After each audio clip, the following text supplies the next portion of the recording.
Super Radio Brothers!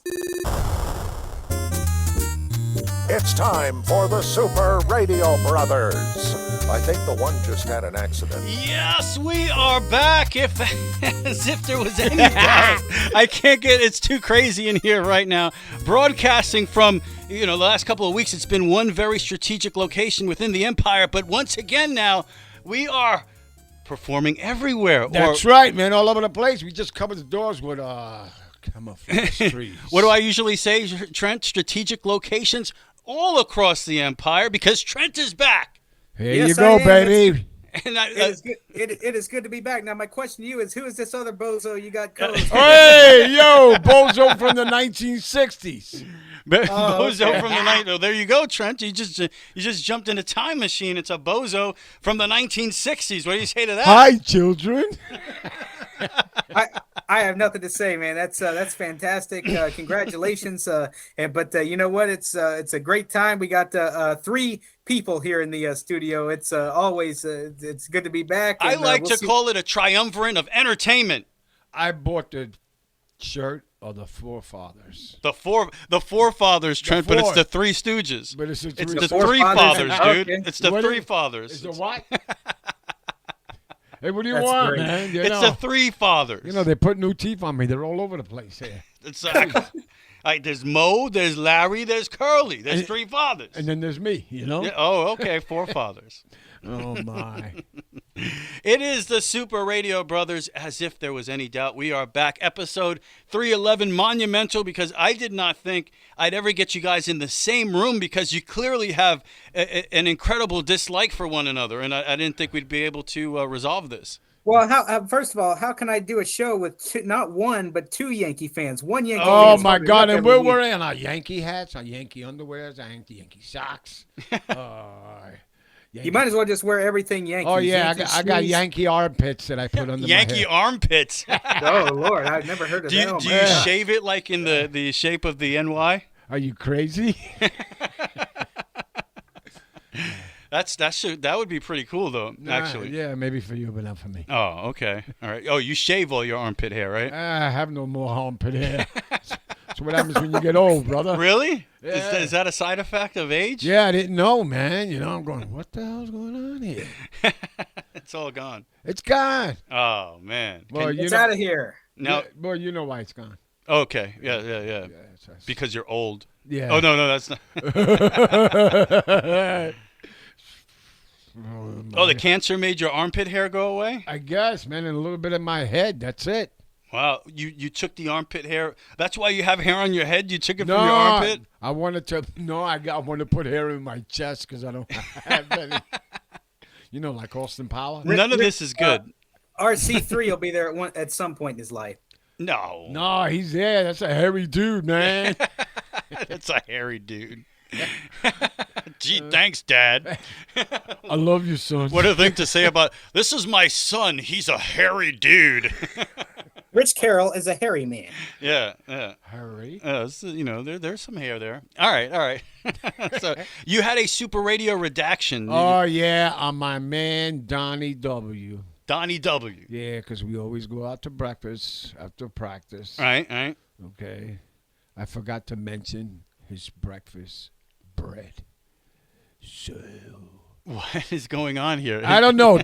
2 eggs hard, bacon, okay? You started to fall asleep there for a second. Yeah, with 2 slices of white bread with not toasted or nothing. All right. And then a side order of grits. There you go, my man. Oh, okay. That's the how does that breakfast sound to you, Trent?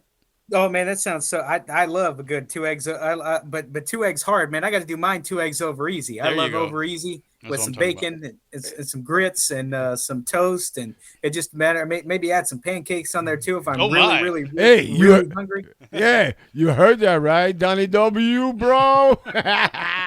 Oh my goodness. So there you go. Nah, yeah, he's cool. Are you kidding? Oh, it's if I may ask, how many times you guys go out to breakfast? Well, we practice 4 days a week. Okay. So usually we go to breakfast at least 4 days a week. Okay, good.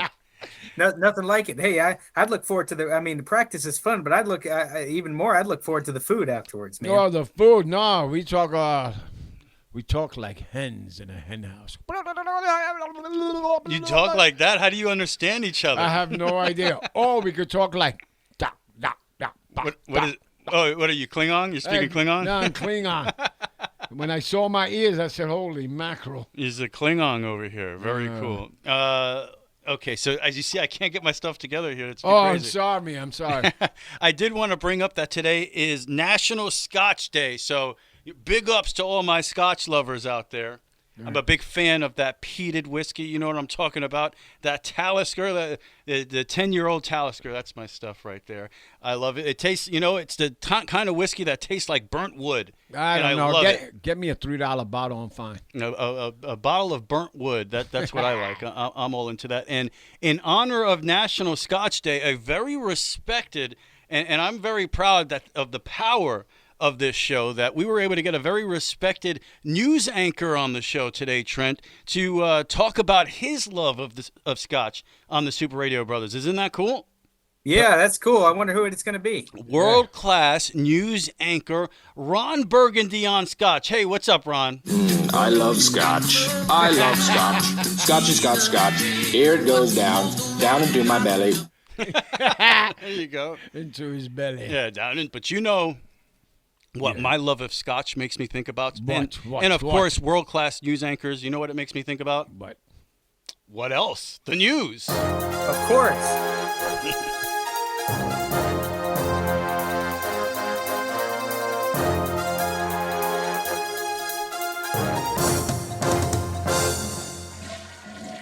Yes. Oh, yes. Down the toilet. It seems when you watch the mainstream news every day, that's what it sounds like. That's what the world just down the toilet every day. Nah, I'd rather watch Gunsmoke. You watch Gunsmoke, Trent? No, I have not. I think you would have been the only person, I think, in the history of humankind under the age of 60 to have seen Gunsmoke. So congratulations. Me? No, Trent, you've seen it. Oh, he's saying I'm over 60. Yeah, no, I have not seen it, but I've heard a lot about it. I've heard my grandparents watch it. I've seen them watch it together. So yeah, it's it's all right. Okay. You're not a big cowboy guy, Trent? Well, my great grandfather was. He passed away back in 2020, but he was a great cowboy guy. He watched all the John Wayne movies and the Clint Eastwood movies. I love John Wayne. I love that guy. You know what's funny, because in his house he actually has a room with all of his cowboy characters in there. He actually has like John Wayne in there. He's got like a Clint Eastwood picture on the wall. He's got so many things just from all the different cowboys stars in the cowboy movies and things, and it's really cool. It's like my great grandmother kept his room whenever he passed, kept everything in there, and it's a lot of people, whenever somebody new comes over to the house, they're legitimately scared to go in there because it's got guns in there, and you just never know what's going to happen. I love that place already. He wants to go in there. Right? My dad actually has a huge painting of John Wayne on the ceiling of his bedroom. So the last thing he sees when he closes his eyes. And then when I put the lights on, all the little lights come on and say, "Hey, Rich, what's up?" Maybe it's like the lights go on and they flash like bullets. Pop, pop, pop, pop. Shoot, man, I'd be sleeping in the shed if I put that on my ceiling. What's the matter with this dude? Because it's actually in his shed, Trent. The painting moved from the bedroom. I install lights in the shed just to go see John Wayne. He's gotta go see Johnny. Hey, Clint Eastwood. So we do have some news, and I think I'm starting a new business, fellas. I think it's time to go into business because guess what's out there right now? We'll start off the news with something called Sniff Spot. What? What you going to sniff, son? Sniff Spot. Well, that's what I was going to ask you. If you heard, and I told you, hey, Dad, you got to download Sniff Spot, what do you think you're going to get? I don't know, but somebody trying to smell their ass. Well, that's crazy. We should go into business together. This app lets you smell your own ass. That's right, man. If you're a plumber, you'll serious? never be backed up. Well, I don't know. Would that be an attractive app to you, Trent? The Sniff Spot, smell your own ass? It's ironic you asked that because I legitimately can't smell anything. Oh, legitimately, I have no sense of smell, and that's the Lord's honest truth. Oh. I can't can't smell anything. So I mean, it would be cool, I guess, if I could smell. But I mean, also, I mean, who knows? Like, can you use it to like smell food and stuff? If there's food in the area, can you use it to? Will it tell you what kind of food you got in there? I don't know. This is totally not what this app is. But you guys, I think you have $1 million idea on your hands. You know, you ever see that that app where you use the phone, you put it near the radio and a song is playing and it tells you what song it is? Yes. Yeah, it's called Shazam. Yeah, we should make an app where if I put a phone near my dog's ass, it's going to say dog ass. You know, it's ironic because I actually have an app on my phone. It's called Seeing. Trent already has it. No. I have an app on my phone. It's called Seeing AI. Basically, what that is artificial intelligence, and in other words, it will describe the world around you. So, for instance, if Rich is walking and I were to get a picture of him, it would tell me what shirt he has on. It would tell me his facial expression, and it would do all that. Now, I have a funny story about that. I thought he was going to say it would tell me asshole approaching. Well, I'm not saying that that's not accurate, because it is. But anyway, there is actually an app, and it'll tell you an approximate age of somebody. So I did it to my grandfather one time, which was a big mistake. I did about 4 or 5 years ago, and he said he was an 86-year-old man sitting in his chair with a bunch of gray hair, just looking, neutral. And I felt terrible because I accidentally offended somebody about that. But that's legit. Like the age portion of the app is definitely not accurate. You cannot trust the age, but it can also tell you, what color shirt somebody's got on. It'll tell you, all that. So, I mean, that's the idea that I had. If it was maybe Sniff Spot will tell you what kind of food is in the area, what kind of bad scent. I mean, why not? I mean, we need a scientist now, because this is an amazing idea in my opinion. We can tell you the last time he wore underwear. You walk by a bathroom and the app says, "Do not go in there. Do not go in there." Yeah. Light a match. Light a match. There's a geyser in there. Yeah. A geyser, what? Potpourri will not work. Retreat. Retreat. No, but Sniff Spot actually has nothing to do with sniffing, or maybe it does. It does have to do with sniffing butts, because basically what it is an app that allows dog owners to connect with people who have backyards, and they rent out their backyards for doggy playtime. So they could bring their dog, because these people, some people don't have a yard, right? So they don't have a place for their dogs to run around free and have fun. Yeah, and so they can't poop anywhere. They download this app, and basically for $10 an hour, they can rent out your backyard and have doggy fun time. What about really? Doggy duty time? Yeah, doggy duty time too. Yeah, well, if you're the host, you'll be picking up the poop. Oh, this is all part of the job. I don't like this app. Forget about it. Nope. Trent said, "Nope, not in my backyard." Not in my backyard." Yeah, well, I think in my backyard. What an easy way to make money. I already pick up tons of poop. I've got multiple dogs in the house. You got 2 of them. Yeah, so this is the natural progression. Why not make money letting other dogs come hang out? I like this Sniff Spot. So if you have a big yard, No, you're gonna be sitting and peeing in my house. No. You might want to look into this. Download some Sniff I don't Spot, think man. so. My dog only weighs 10 pounds, bro. You know how small that poop is? Hell no. You know how small that poop is? Trent, my dad's rule was always he will never own a dog whose poop is bigger than his own. Oh, jeez. That was always Oh, like... no, Jesus has nothing to do with it, All right. So no Sniff Spot for you? I ain't sniffing nothing, man. All right. And Trent can't sniff something, so I guess no Sniff Spot for either one of you guys. No, that's okay. I'm a little disappointed. It's all right, man. You'll get over it. I thought you guys would be down with me, but that's okay. No, man, I tell you, not the Sniff Spot, man. If I have to actually pick it up, no. Yeah. Oh, hell no. He's not down with picking up the poop. You get used to it. What can I tell you? No, I don't like cleaning my shoes. Let's see. All right, what do you got there, Trent? You got something? Yeah, I do. It says the headline here is very strange. This woman says her disorder worsened by abundance of goose poop at apartment complex. So how would you feel about that if you were in your apartment and all of a sudden, you're sitting in there, and all of a sudden you had goose poop at your apartment complex. Well, I got a great story for you on that, Trent. Check this out. Way back in the day, me and my friends would go to a place called what was it? It wasn't Ferry Point Park. What was the Bronx? You remember the other football field we used to go to play at, where the hospital was, the mental facility, the place where you used to stay often, and we had to come visit you. Oh yeah, the room with all the antennas on it. Come on. Maybe it was Ferry Point Park. Anyway, a park in the Bronx, Trent. We would go play on this football field that was always full of goose poop. Oh my god! And we would tackle each other into the poop. That was great, man. It looks like they had black lines under their eyes to protect them from the sun. Yeah, but it was poop. But it was, they had a face full of shit. Yeah. We would have, and we'd have to chase them off the field sometimes. We'd show up to play. Oh, my God, that was gross. Yeah, but we had a lot of fun. So, I've had plenty of experience with goose poop, Trent. You weren't expecting that, huh?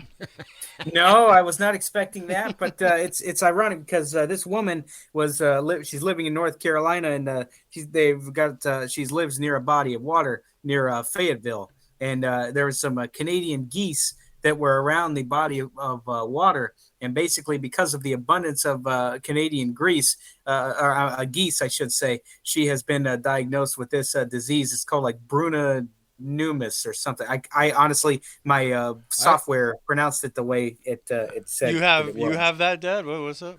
I thought the goose had their own apartment there. They were living there. Yeah. And then they shit outside. Yeah, they shit outside. You don't shit where you live. Oh you man. Shit outside. So what happened to the lady, man? Well, what happened was the doctors. She's still living, but she says that the doctor said that her attraction to the goose poop was the cause of her disease. Her attraction. Oh my God! According to what with that lady? Said, yeah. Well, the goose poop didn't scare us away from playing football, so. So anyway, that's I've never heard that one before. I've never heard of never heard of Rich talk about his that was a new one. Yeah, great football experience. Oh yeah. Yeah, take your clothes off before you get in the house. Oh yeah, we'd come home all messed up, right? Oh yeah, dirt and mud and goose poop. Yeah, it looked like Pigpen coming down the blocks. Holy mackerel! Flies buzzing around me. Oh Jesus, man! I was a dirty kid, Trent, and hairy. Dirty and hairy. Dirty and hairy. His real name was Harry. Just speaking with birds, I don't know. Is a penguin a bird? Does it fly? It has a beak. Beak? Yeah. But does it fly?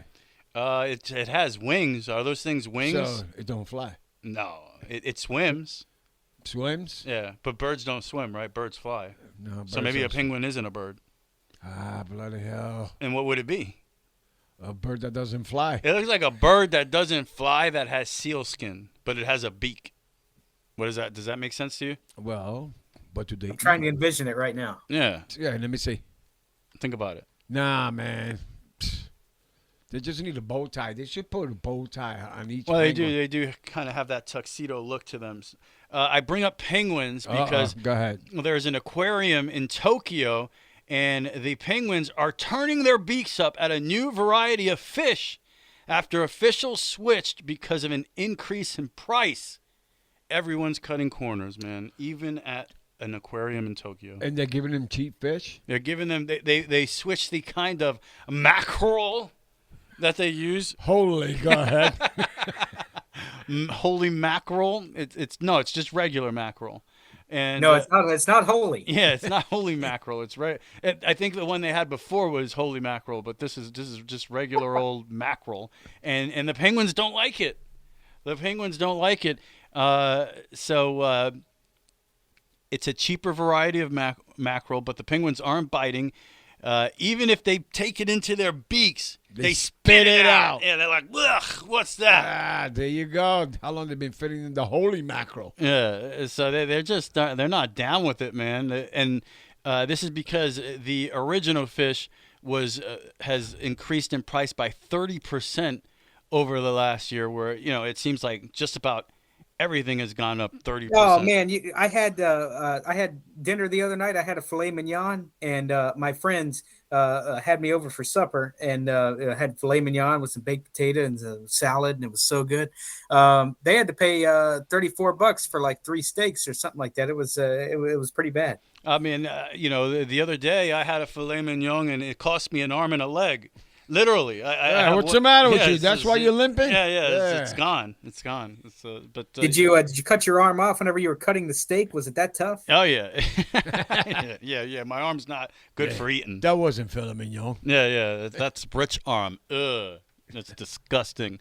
But yeah, even the penguins are suffering here. Oh, my goodness. I'm bleeding here. Would that be like their version of Spam? They're like they were having filet mignon, but now they're trying to give them Spam.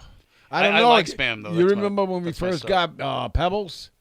The doggy Pebbles? Yeah, we got this dog Pebbles, and we brought her home to save her and all that stuff. We forgot to buy food. So then we put a can of tuna fish, and the dog was gagging, man. It's so terrible. Why would you torture that dog like that? Tuna fish for a dog? Yeah, so I got down and ate some of it from the bowl. No. I must have been not home that day. Oh, very young, son. Oh, my God. No, I didn't do that. I believe you. I think it happened. Let's see. What else you got, Trent? Anything else? Yeah, of course. Well, I've never been. I have an uncle that is from the United Kingdom, but I've always wanted to go to the United Kingdom, in particular London, because that's the capital of England, of course.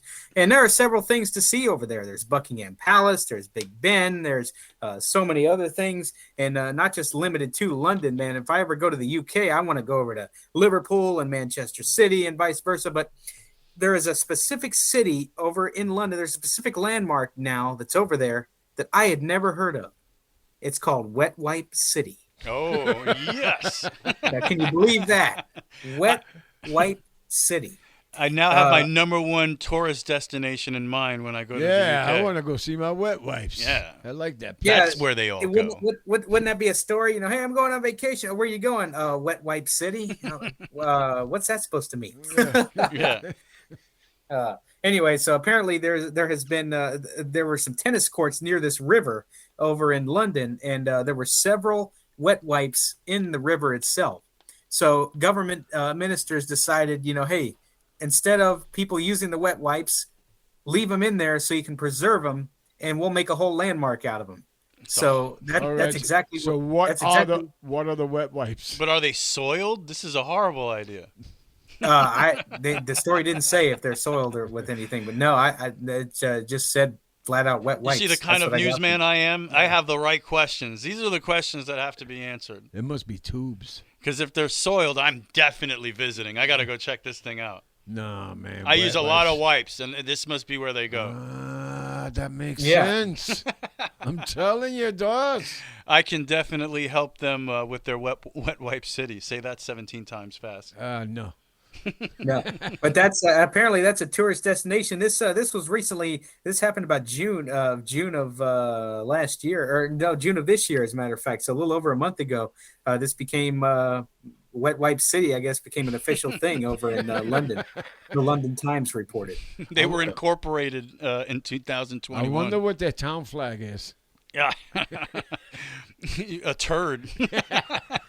With some wet pipes on the side. Yeah. Yes. Take one, please, for sure.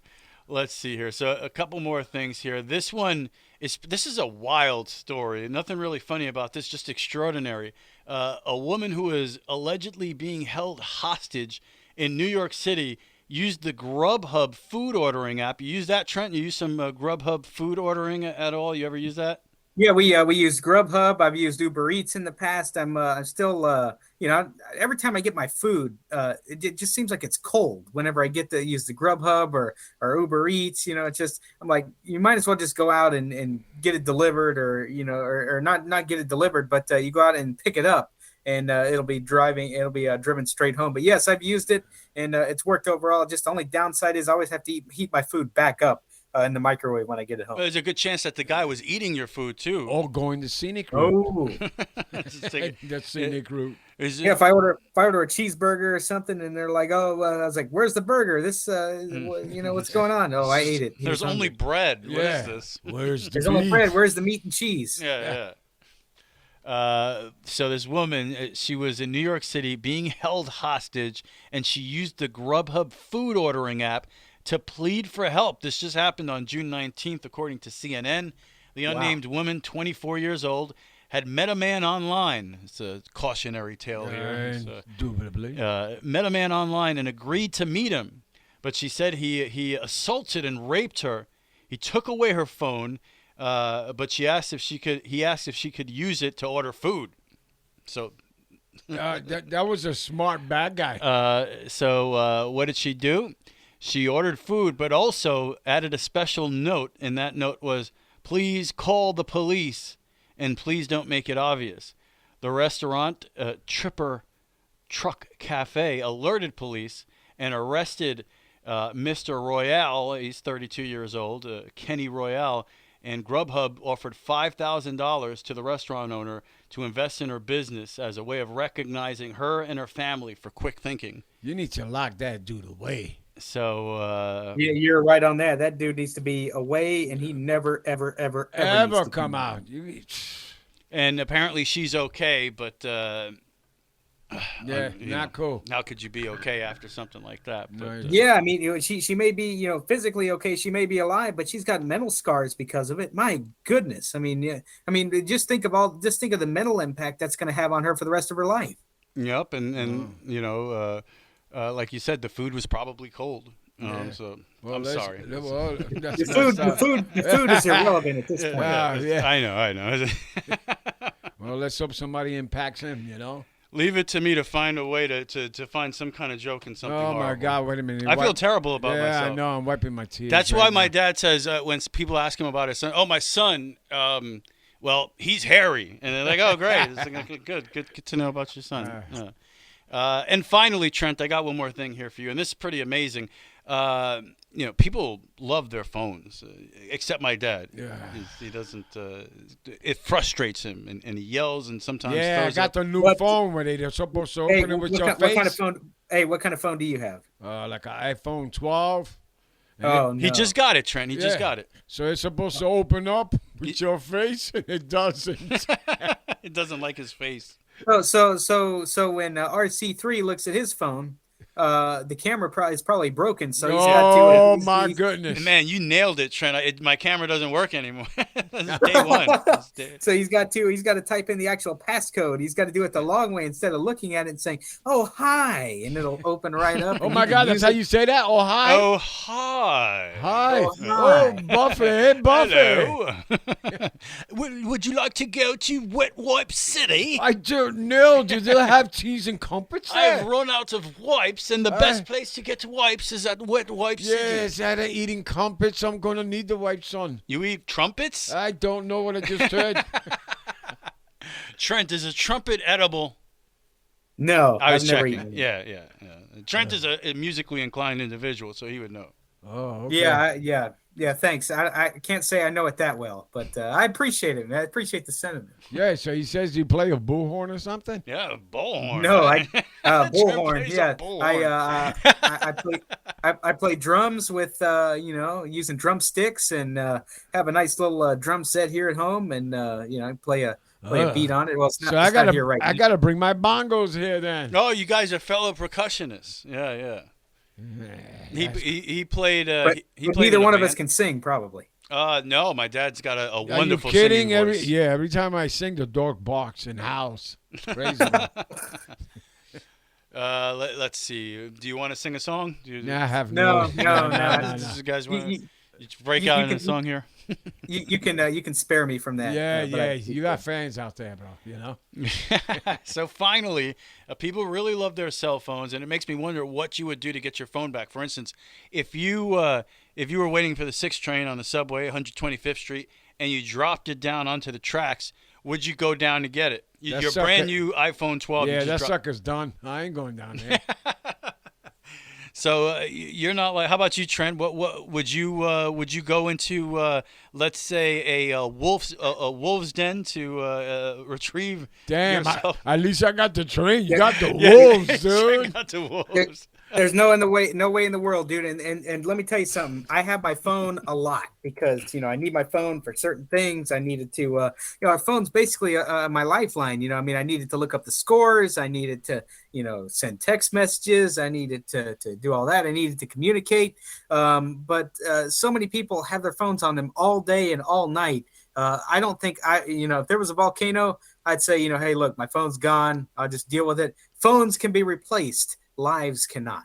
It's almost like it's surgically attached now. It's another extremity. If I leave my house without my phone, I think if I was a half an hour away, I'd have to turn around and go get it. Richie's screaming, the thing in is, the car on the way back. No! But you thought people's phones were attached to them nowadays. I mean, and they still were a year or so ago. But now you look at the Apple Watches. You have your phone. You don't even have to reach into your pocket to grab your phone. If you need to talk to somebody and you got an Apple Watch, somebody calls you, you just hit the answer button on the Apple Watch and you just talk to them, literally talking into your arm because you have a watch on your arm. It's insane. And I know they were experimenting with those Google glasses, which basically the same idea as the Apple Watch, but instead you have glasses where you could look up things on the internet and all that. No, I don't want to do that. You sure? No, hell no. That would be awesome. I get dizzy just playing video games. Right? Oh, that's true. You do get dizzy. But anyway, with the things that people – how about this? If you dropped your phone in the bowl you just pooped in, what's it's the got action? a problem too, brother. Yeah, would you try to flush it and then act like tell mom that you lost your phone? Nah, these phones are too damn big. I tell mommy, you need to go get that for me, man. Yeah, can you grab my phone for me, please? Yeah. She's braver than you. Yeah, but just smack me across the face with the phone. There you go. You like it now? Nah, she wouldn't. You gotta be careful. The authorities are gonna show up at your house. No, she wouldn't do that. She wouldn't do that. He's taking beatings, Trent. That's not a good thing. No, it's not. That's what. See, a lot of people take their phones into the bathroom with them. I don't like to do that at all. I'm not a type of person, because you're always scared that you're going to drop it. I mean, that's the whole thing. Rich, I have to ask you: do you take your phone in the bathroom? Oh yeah, I've always been a big reader on the toilet. No, man, I'm not gonna read none. I'm went in there to pinch a loaf, and that's what's coming out. A loaf? A loaf. Oh, that's a man from the '60s era lingo. Oh, here's your old joke. Okay. Okay, what did Here you go, Trent. Go for this one. Let's see if you know this one. What did Mr. Spark find in Captain Kirk's bathroom? Oh, crap. Well, probably literally, but I honestly don't know. Captain's log. That's just got to get one of these. Super Radio Brother. Radio brothers. Oh, boy. Bang. But anyway, people are obsessed with their phones. And apparently this has happened before. An American tourist at Mount Vesuvius dropped his cell phone into the volcano's crater on July 9th, the Associated Press reported, and then slid into the crater trying to retrieve it. 4 volcano guides lowered a rope 50 feet into the crater where Philip Carroll, my dad... I shouldn't have done it. Why are you talking about me? He just said he wouldn't go in the toilet for it, but he's going into a volcano. So I went into a volcano. No, it's Philip Carroll, an ancestor, I guess. This guy's in our family. Oh, so he's just as bad as we are. Yeah, so I guess I might do something like that. Philip Carroll of Baltimore. I'm sure he's a big-time Orioles fan. What did you do about Oreos? I like the cookies. There you go. Yeah, I like the cookies, not necessarily the team. Of Baltimore was in serious difficulty. That's the quote. Serious. He was. I would call it something else if you're stuck in a volcano. Deep shit. Deep shit, son. I'm telling you. But they said, get out of here, please? Serious difficulty. And they were able to pull him out. So and it's not like you dropped your phone and it's right there and you're reaching for it. You're 50 feet deep into the volcano to get your phone. He must have something very important in there. I would just figure it'd be okay. Nobody's going to get it now. And sometimes that's a good excuse to get a new phone. Did his feet get burned? Hopefully not. It's a dormant volcano. Didn't he come up with no clothes? It burned off. Yeah. His hair is, ashes, like the cartoons. So they pulled him out. Serious difficulty. Officials administered first aid, and Carol and 2 family members were cited by police for going off the authorized trail to snap a selfie. In other words, off the beaten path. There you go. And apparently, no, he didn't burn or lose his clothes or anything. He only suffered abrasions and, of course, the humiliation of a trip to the police station. So no word on how the phone fared. They say humiliation of a trip to the police station, but I would use that as a badge of honor. I would tell people I went to jail. Don't mess with me. That's right, for my phone. Okay? I love my phone. Mount Vesuvius can't hold me. That's right. He needed that phone so bad that he risked going to jail for it. Okay. Oh, jeez. And that, as they say, is from this hell we call Earth, the news.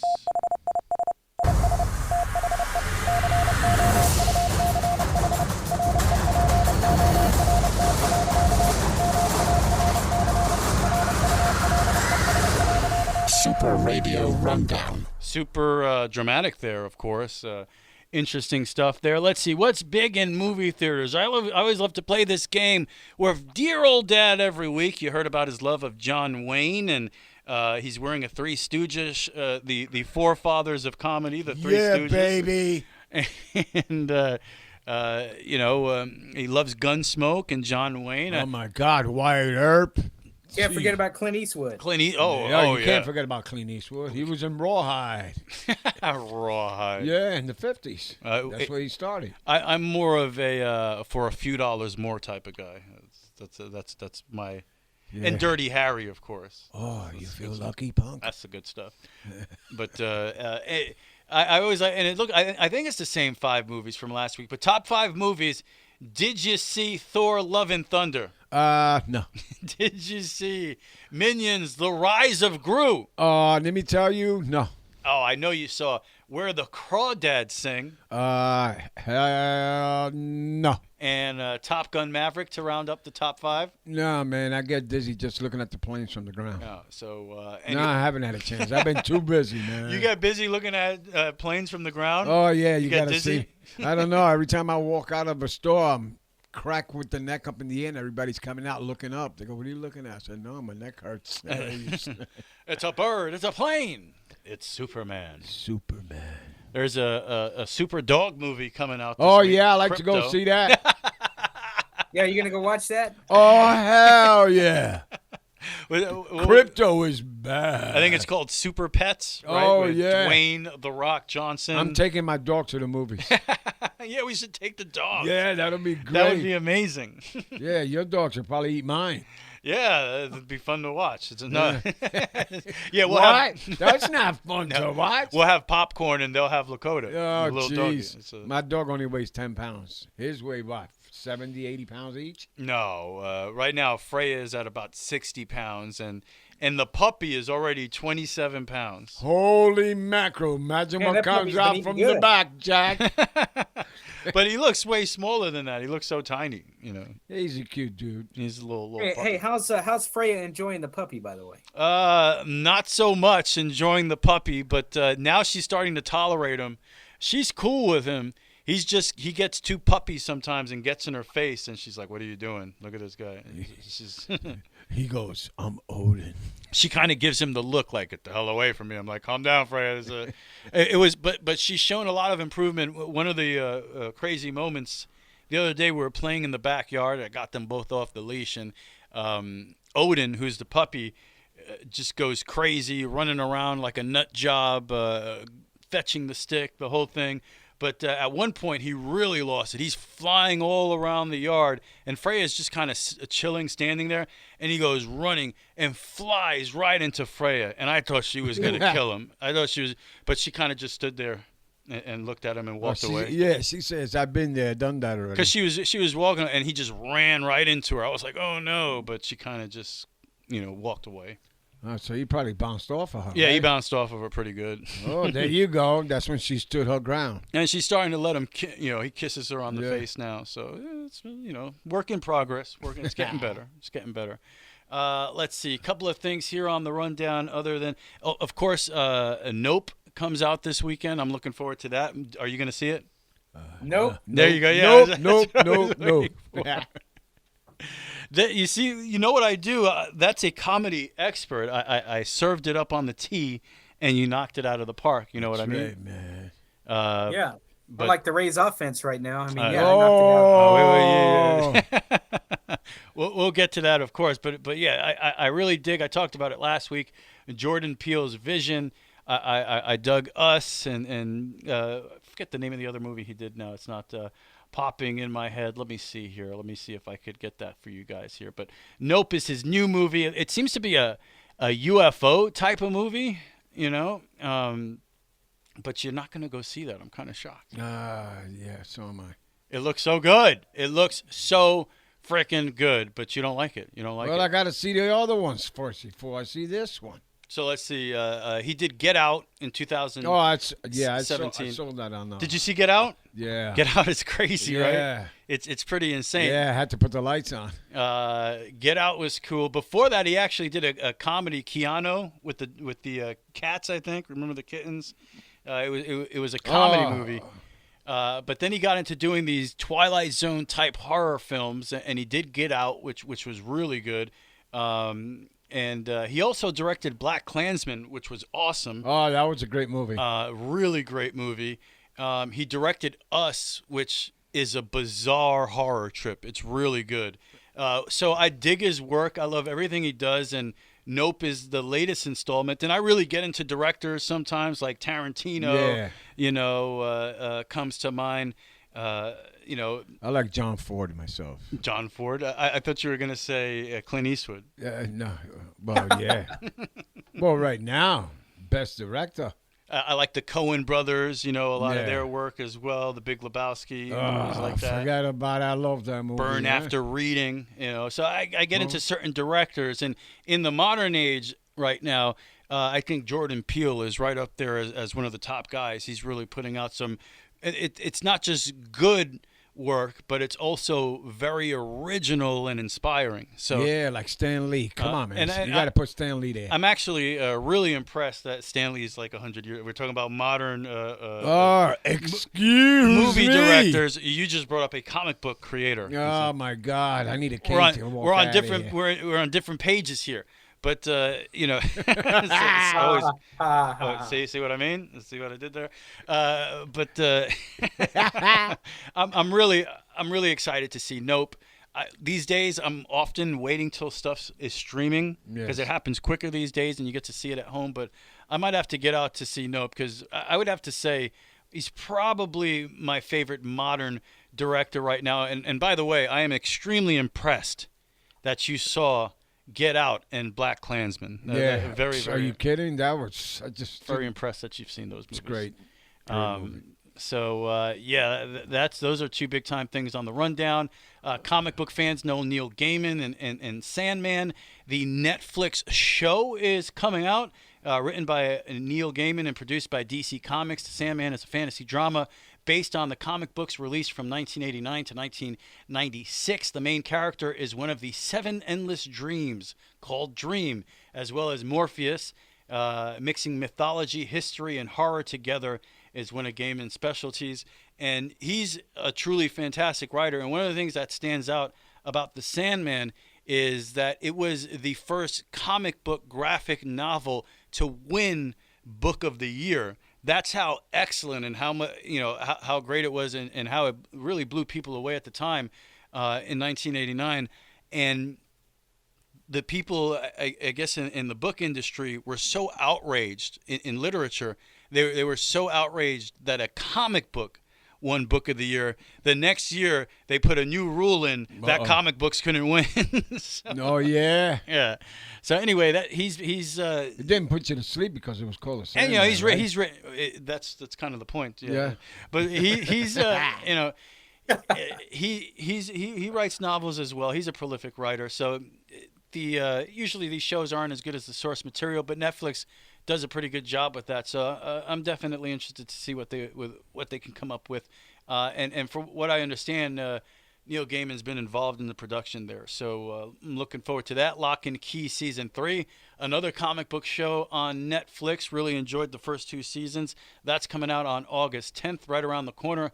I am super excited for She-Hulk, Attorney at Law. Oh, She-Hulk. Did you see the trailer for that? Yeah, I saw It looks that. so cool. I can't wait to see She-Hulk. She-Hulk and Hulk is in it. It looks really cool. Jennifer Walters, of course, is an attorney specializing in superhuman-oriented legal cases. Jennifer must navigate life as a single 30-something woman who also happens to be a green 6'7" superpowered Hulk.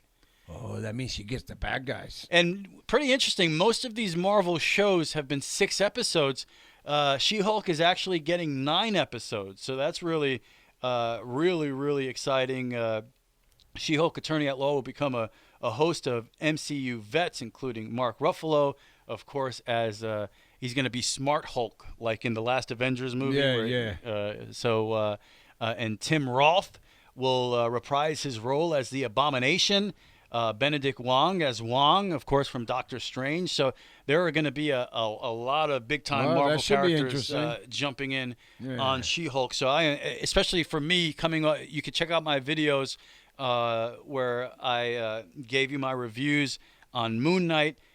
Look, I'm a huge Moon Knight fan from the comic book. That show was the worst thing Marvel that Disney has done yet, at least on Disney Plus, the streaming shows. It was a terrible disappointment. So looking forward to She-Hulk. Hopefully it's better than that, and it looks better than that, of course.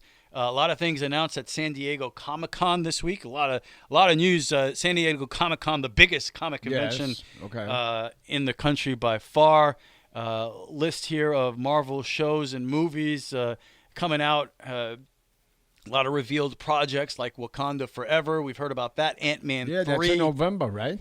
Ant-Man 3 on the horizon. Yeah, I believe so. Fantastic Four was announced, which is extremely exciting for me, which means we're that much closer to my favorite character, Doctor Doom.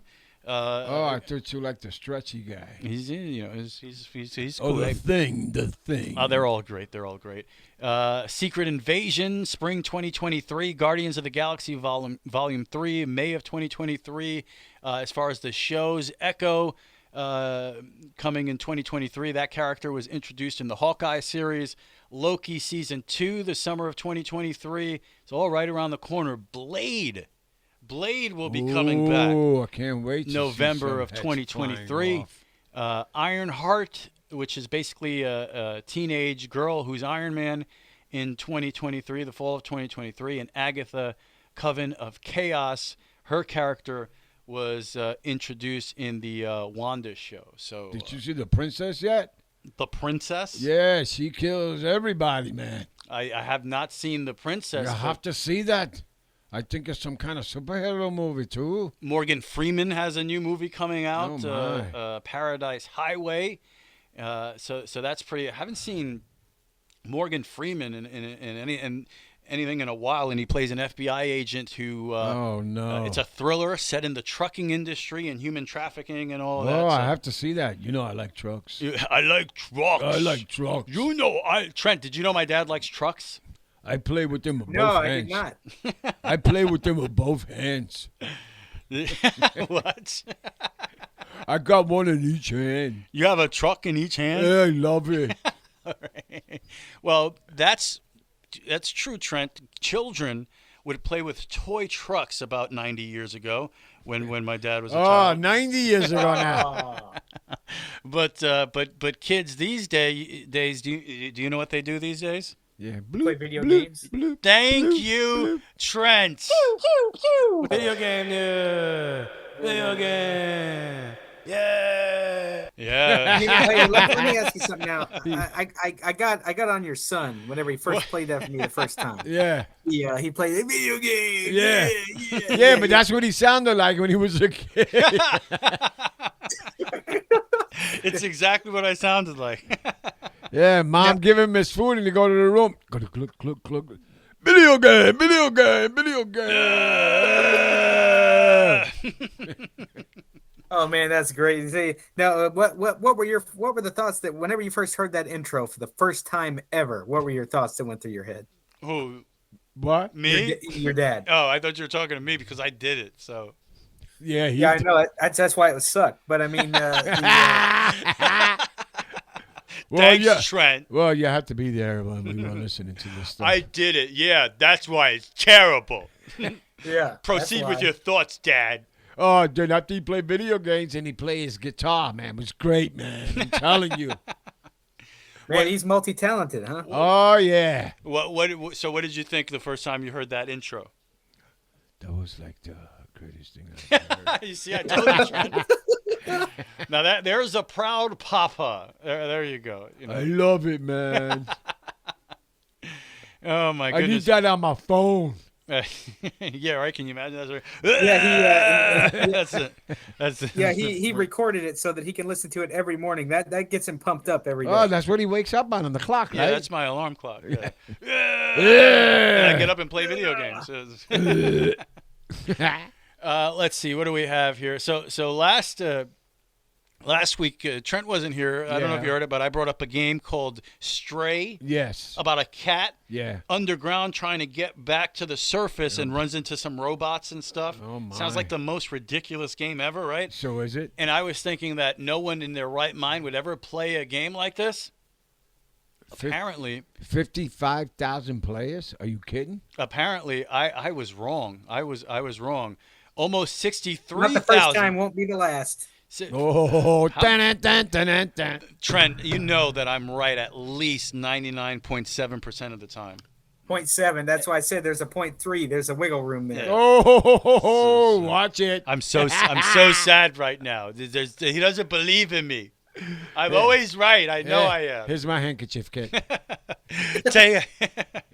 Yeah, and he has a handkerchief, but he has a T-shirt on. So where were you keeping this? I got a handkerchief right here. I'm old now, dude. Whoa. We carry handkerchiefs. Is that what old people do? They carry handkerchiefs? I guess I know. I don't know about anybody else, but I know. I usually do. just use my shirt. Nah, because ever since seen that poop show a couple of weeks ago. You saw a poop show? You know, the lady that you.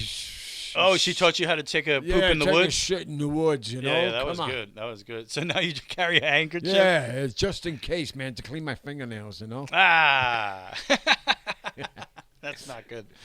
But Stray, 63,000 people were playing it on Steam at one point, breaking a previous record of 55,000 players. And cats are loving it, too. Oh, even though cats are evil, demented creatures that have they look like they are. no place in a human I'm household. scared of a cat, man. Cats, of course, are lap dogs of Satan, and they're cats, which Oh makes my no God! sense. But that was my nickname, Cat Eyes, back in the day. Horrible, horrible creatures. Oh, but, thank you. But cats apparently are loving it too. And it's the most popular reaction to the game because many people on social media are recording their cats' reactions to the game. So it's the cat's meow. So are you that much closer to down?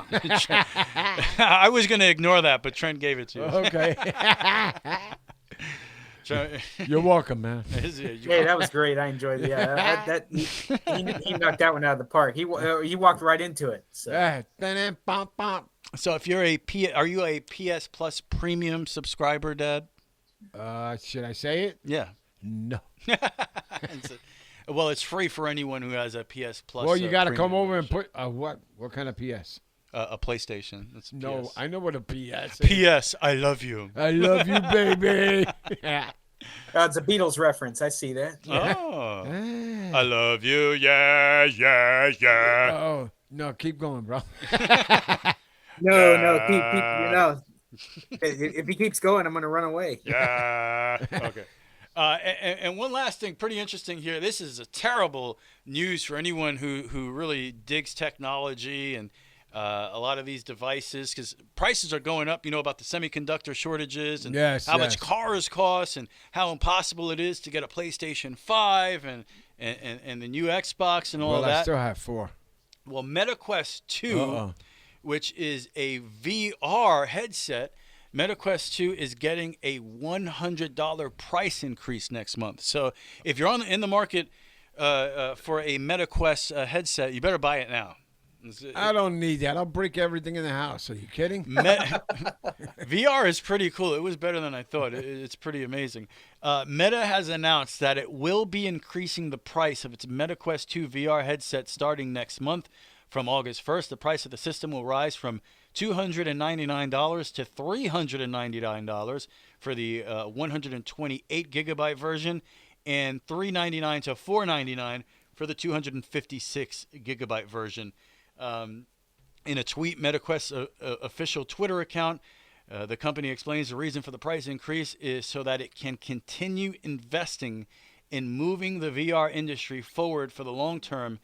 And in a separate blog post from the official Meta website, company also explains that cost to make and ship each system has risen, which is really seems like the more logical reason. How come they don't make them here?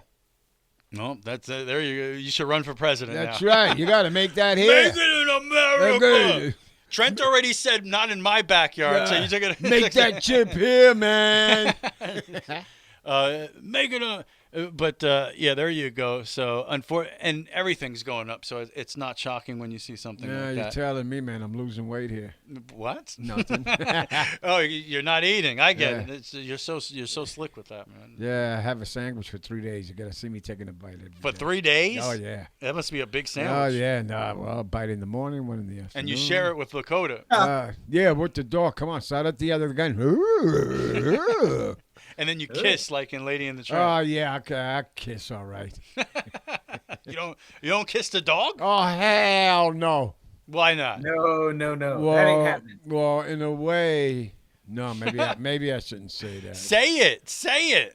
Well, a dog licks his ass, and then he gives you a face full of ass. Oh, I guess that's sound logic, right, Trent? Yeah, that's true. I mean, they're gonna give you a face full if he looks right at you. My dog don't kiss. Oh, you seen? I go, give me a kiss, and she turns her head. Like I did something bad to her. Yeah, that's sad. Anything for that, Trent? You gotta have to console my dad. He's upset. His doggy won't kiss him. Yeah, I need to go to. I gotta go to. That's the saddest story in sports. Oh yeah, it's sports. I gotta go to doggy rehab now. Great point, Trent. Because you know what my dad's dog not licking his face reminds me of? What? Oh boy, here we go. Somehow that reminds me of sports.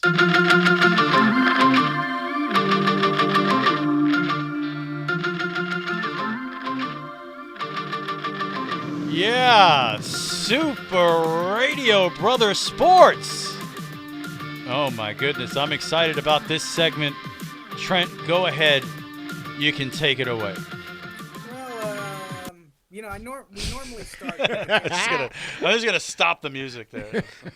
I don't like that music. We normally start with the Tampa Bay Rays. Sorry, I heard some tapping in my headphones there. But anyway, are you chewing gum? I'm not chewing gum. I told you about chewing gum. Hey, what can I do? I ain't chewing no gum. He said he didn't do it, Trent. Oh, okay. But we normally start with the Tampa Bay Rays. But since you got two Yankee foes sitting next to each other, I'd love to hear a Yankee update. So I want to start with the Yankees, and then we'll go with the Rays, and then of course I got some stuff on Kyler Murray. But the Yankees have kind of lost their mojo, which is finally. I mean, it kind of came too little, too late. If you're a Rays fan and wanting to win the division, but that ain't happening. That's a pipe dream. But tell me what's happening in the Bronx. I'm gonna do a switcheroo here. Normally we talk about the Florida teams first, but I want to hear what's up with the Yankees. I'll tell you what's happening in Queens right now. Yankees looking like they're going to get swept by the Mets in the 2-game set Subway Series. The Mets winning that 2-0. That's awesome. Over the Yankees in the 4th inning. You would say that, Trent. You're a big Met fan now. How dare you? Yeah. You should root for your brothers in the American League East. To Forget about it. Forget about it. How could you? How could you, Trent? Oh, woe is me. But, the Yankees have struggled coming out of the All-Star break. You saw what happened in Houston. They lost both games of that doubleheader, swept out of Houston.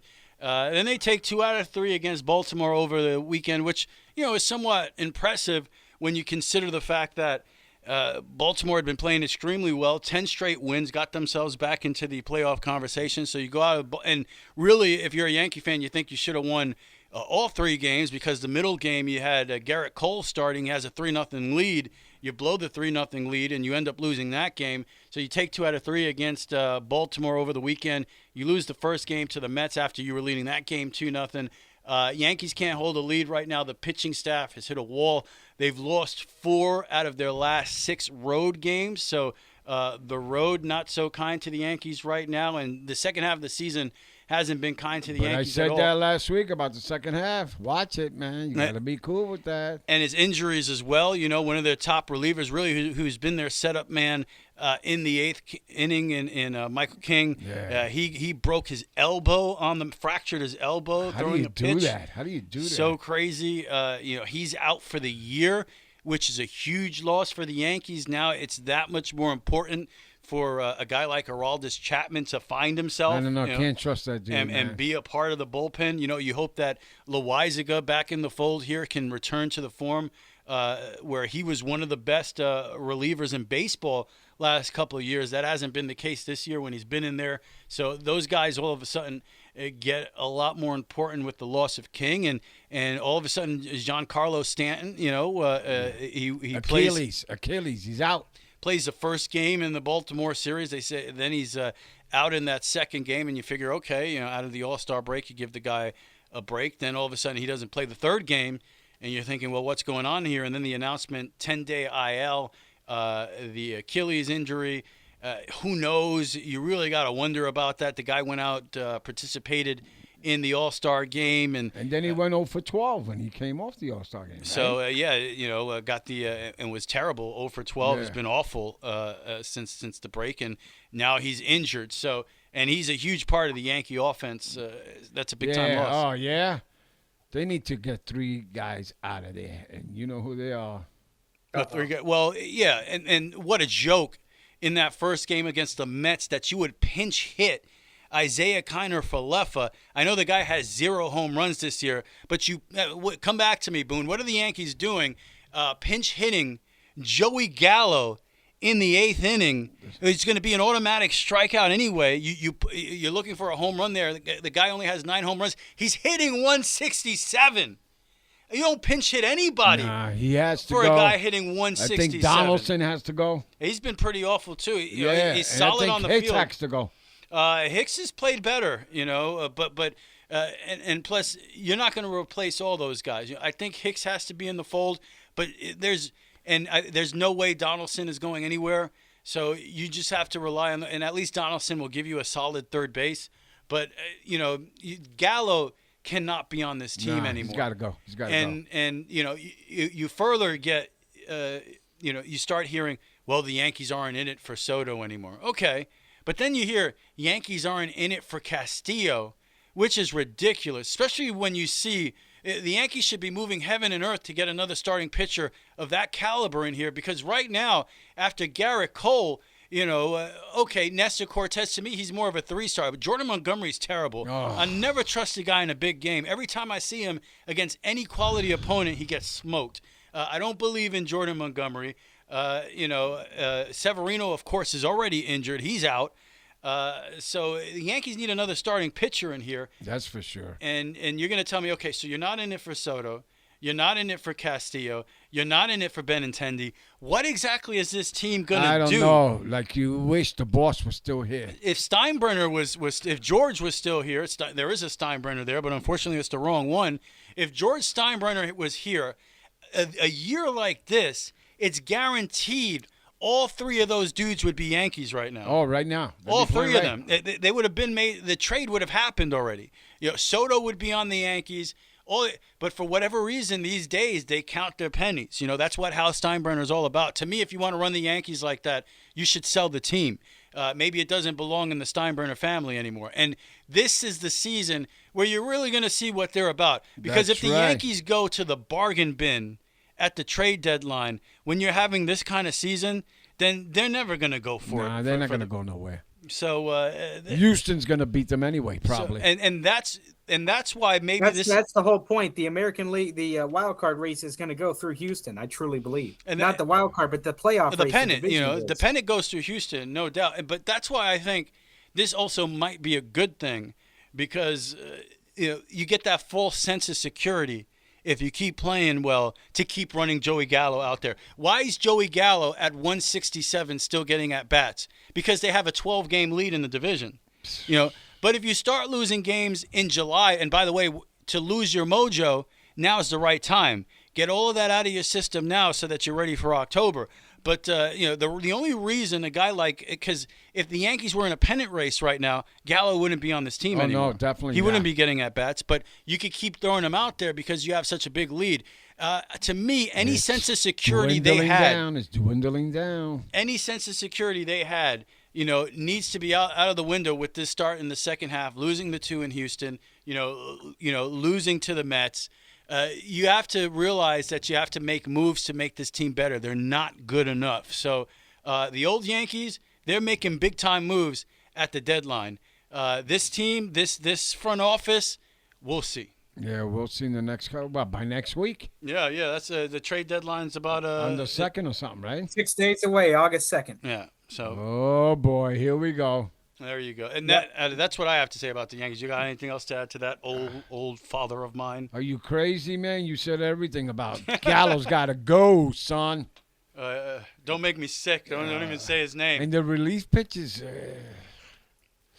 Well, I mean, you could say they need to get another arm in the bullpen, but you can't get everything. And to me, I got to believe, or at least hope, that guys like Loaizaga and Chapman and maybe Britton comes back. You got guys that are going to be bring a couple of guys in, maybe it'll spark these people's mojo again. Well, yeah, exactly. You motivate the team again. But the fact that you're going to hear now that the New York Yankees aren't in it for the best pitcher on the market right now, aren't in it for the best outfielder, 2 spots they desperately need, you got top talent out there available right now. You got to give those kids away. They're never going to play with the Yankees. A prospect is an unknown. Yeah. It's like a draft pick. You don't know what it's going to be. Well, I always call it, it's like a you never know.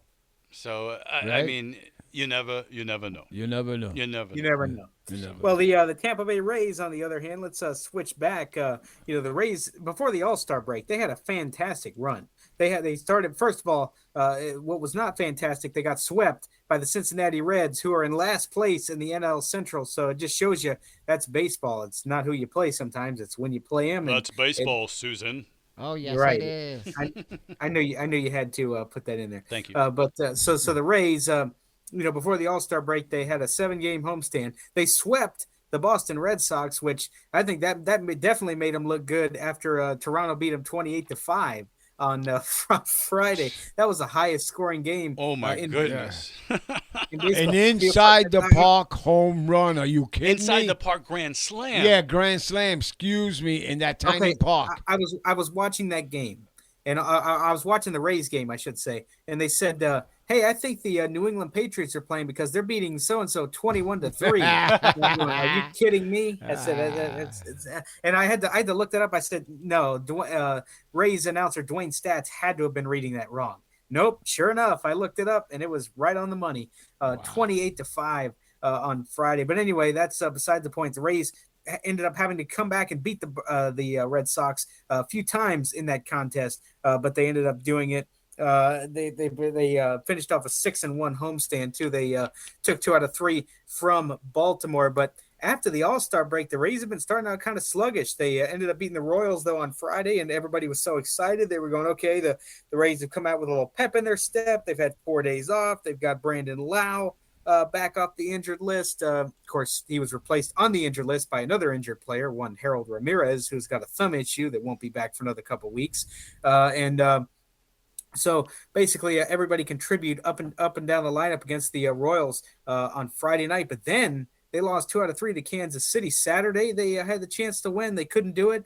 And then Sunday, it's kind of the same situation. They just couldn't get the big hit when they needed to, and left a lot of chicken on the bone, as Dave Wills from Rays Radio says. And that's basically been the story because all 5 of their games and I'm saying 5 because we're recording this on Wednesday, and the Rays are ahead of Baltimore 3-2 in the bottom of the 4th. That makes absolutely no difference because last night they were ahead 3-2 in the bottom of the 8th. Colin Poche comes into that game. What does he do? Put a runner on base. Ramon Arias steps up to the plate. It's a 2-run home run. And then by 8 pitches later, Trey Mancini hits a sacrifice fly and gives Baltimore a 5-3, ultimately a 5-4 victory over Tampa Bay. So the bullpen's been a little shaky. The starting pitchers are still doing their jobs for the most part. One of the goals for Tampa Bay coming into the second half has been for Kevin Cash and company, kind of give the starters a break. The starters have been carrying this team as much as possible, from Shane McClanahan to Drew Rasmussen to Jeffrey Springs, who has really evolved his changeup, to Corey Kluber of the former Yankee, by the way. I'm knocking on wood right now. He's still healthy because the Rays are controlling his pitch count. That doesn't mean anything. I mean, we're still in late July, so we still got a couple months left before the postseason. If the Rays are even going to make a postseason run, they've got to do a lot in order to do that, by the way, because that wild card race right now is packed. It's you talk about, it's big time. I mean, the Jays, the Rays, the Orioles in there, the Guardians in the mix, the White Sox in the mix, the Mariners, of course. I mean, that's why I know a lot of people. Seattle's been hot too. Oh yeah, Seattle's been playing great baseball, and a lot of people iffy on the new format. But you just look at baseball right now; there are a lot of teams in the hunt, and I don't know. We'll see how it plays out once the postseason gets here. But I really dig the new format. I think it's cool. I really do. Have those 3 wild cards. Watching these games on TV, I only don't watch the Yankees, Like, I won't watch the Rays, but, I watch everybody else. No, I'm only messing around. So I just see the Rays, I change the channel. Yeah, watch some Gunsmoke. Yeah, that's right, man. Hey, wired up. Where are you? Hey. No, you got to hear him, Trent, when he complains, due to living in Florida. When the Yankees play the Rays, you got to watch the Tampa broadcast, goodness. and he's not you a don't big like fan Dwayne of. Stats. Oh Dwayne my Stats, God, they're a bunch of homers, man.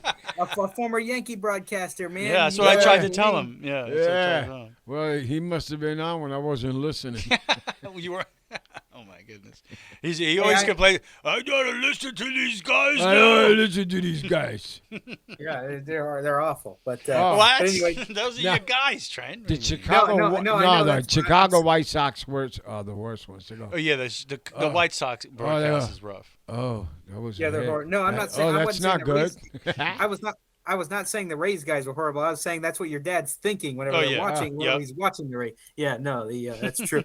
But let me tell you something. Baltimore, I would have never expected to hear Baltimore's name when it comes to the wild card. They won 10 straight, like you said. They had that big winning streak. Baltimore's a different team, man. You watch those guys. Got to watch them. Mm-hmm. You do. I mean, they don't quit. They're a totally different team from last year. They are repaying the Rays because the Rays went 18-1 against Baltimore last year. I think the Rays have.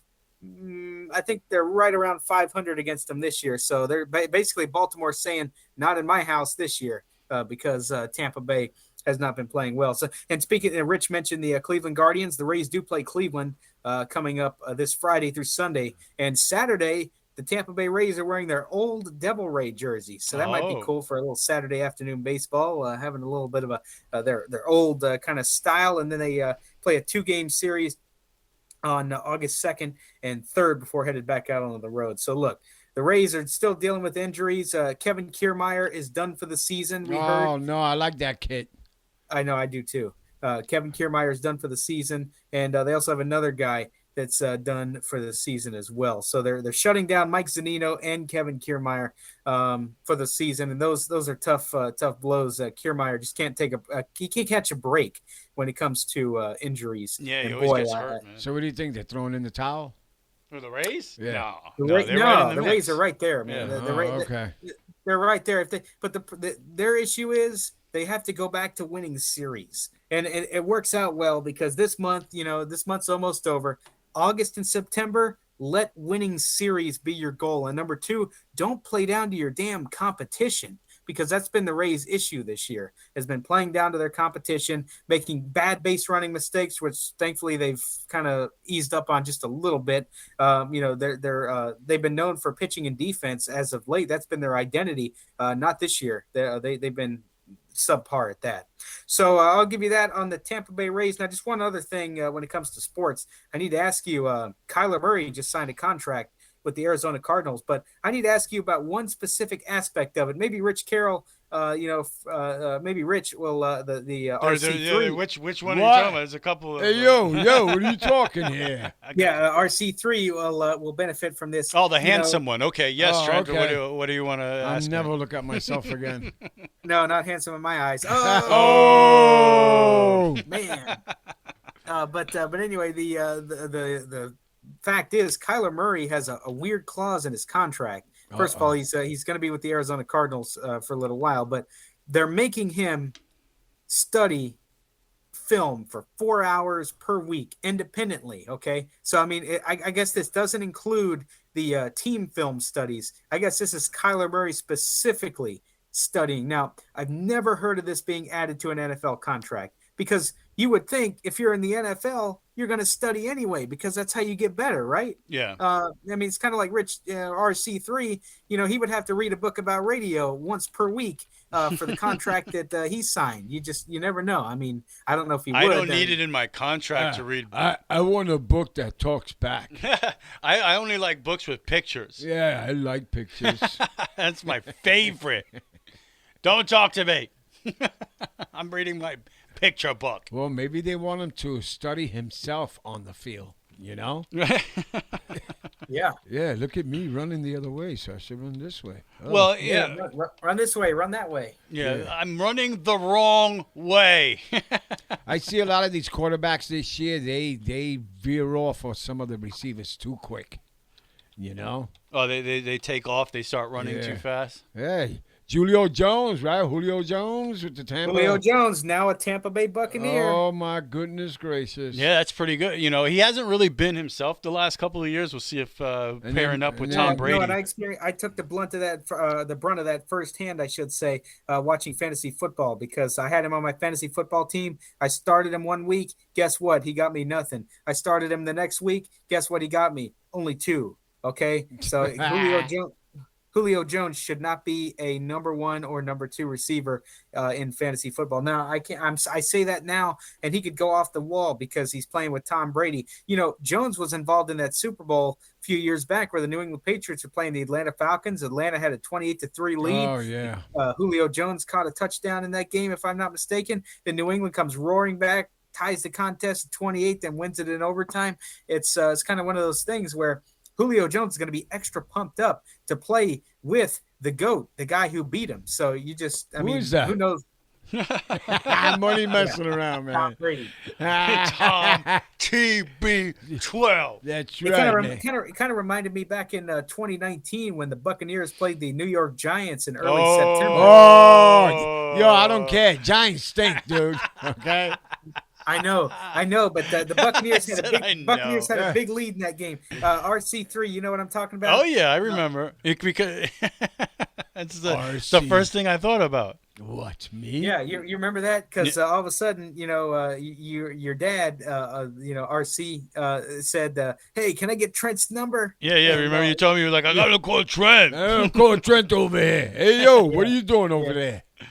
I did not want. Let's just say my phone was off for the rest of that day because I did not want to watch that. That was absolutely horrible. Jameis Winston was the quarterback that day. So that explains anything. He probably threw multiple interceptions. Wasn't that? I would take the word probably out of that sentence and say he did throw multiple interceptions. That was groovy, wasn't it? Well, I mean, for you. I can't remember exactly what it was, but Murray had an issue with the front office last year. This isn't the first time they're going back and forth, and now you hear about this in his contract. And I've never been a big time Kyler Murray fan myself. I know a lot of people are high on him. Earlier in the season, the past 2 seasons, he was actually in the MVP conversation, and last year he had a big dip in performance.